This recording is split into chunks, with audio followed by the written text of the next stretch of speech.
Lo sconto energetico rivolto alle PMI non produrrà nessun beneficio per l'85% delle imprese e dei lavoratori autonomi presenti in Italia.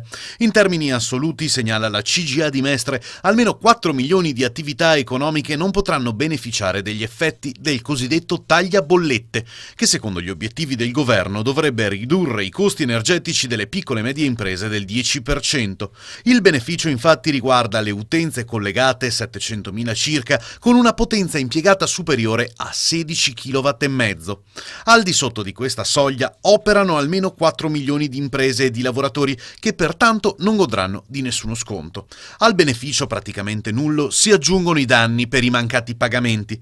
La CGIA punta il dito contro il ritardo della pubblica amministrazione, non tanto per il pregresso, ma per i debiti accumulati nell'ultimo anno. Dal 1 gennaio 2013 la pubblica amministrazione italiana deve pagare entro 30 e in massimo entro 60 giorni per accordi o cose.